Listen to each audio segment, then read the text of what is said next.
വയനാട് സുൽത്താൻ ബത്തേരി ഹേമചന്ദ്രൻ കൊലപാതകത്തിൽ കേസ് അട്ടിമറിക്കാൻ ശ്രമം നടക്കുന്നുവെന്ന് കുടുംബം. 1.5 മാസമായിട്ടും DNA പരിശോധനാ ഫലം പുറത്തുവിടാത്തതിൽ ദുരൂഹതയുണ്ടെന്ന് ഭാര്യ സുബിഷ 24നോട് പറഞ്ഞു. വിഷയത്തിൽ മുഖ്യമന്ത്രിക്കും ജില്ലാ പോലീസ് മേധാവിക്കും പരാതി നൽകി. 24 എക്സ്ക്ലൂസീവ്. ജൂൺ 28-നാണ് ഞങ്ങൾ അറിഞ്ഞത്, മരിച്ച വിവരം അറിഞ്ഞത്.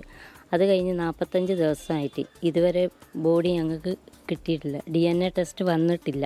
എന്താണ് ആ പരാതിയിൽ മുഖ്യമന്ത്രിയോട് ആവശ്യപ്പെടുന്നത്? എന്താണ്?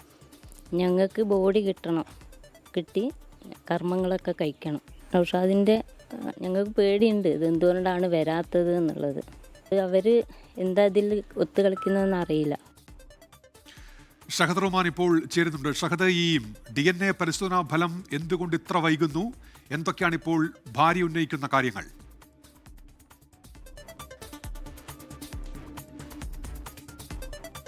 ഉന്മേഷ, ഈ വിഷയം നമ്മൾ തുടർച്ചയായിട്ട് പോലീസ് ഉദ്യോഗസ്ഥരോടും, അതായത് അന്വേഷണ ഉദ്യോഗസ്ഥരോടും ചോദിച്ചിട്ടുണ്ടായിരുന്നു. പക്ഷേ അവർക്കും ഇതിന് കൃത്യമായിട്ടൊരു മറുപടി പറയാൻ ഇല്ല എന്നുള്ളതാണ്.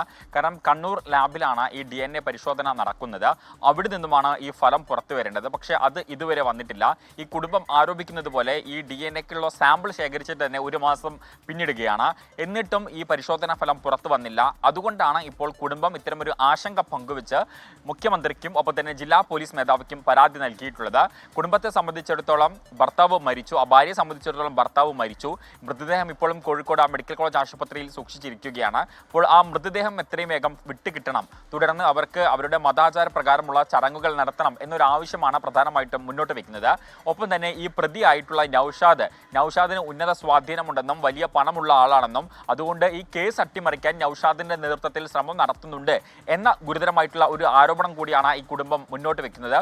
ഒപ്പം തന്നെ ഈ കേസിന്റെ തുടക്കത്തിലുണ്ടായിരുന്ന ആവേശം പിന്നീട് അങ്ങോട്ട് കണ്ടില്ല. ഈ അന്വേഷണ ഉദ്യോഗസ്ഥരൊക്കെ മാറിയപ്പോൾ ഈ കാര്യത്തിൽ ഒരു മെല്ലപ്പോക്കാണ് ഇപ്പോൾ തുടരുന്നത് എന്ന ഒരു കാര്യവുമാണ് ഈ കുടുംബം ഉന്നയിക്കുന്നത്. ശരി, ഷഹദ് റഹ്മാനാണ് വിവരങ്ങൾ നൽകിയത്.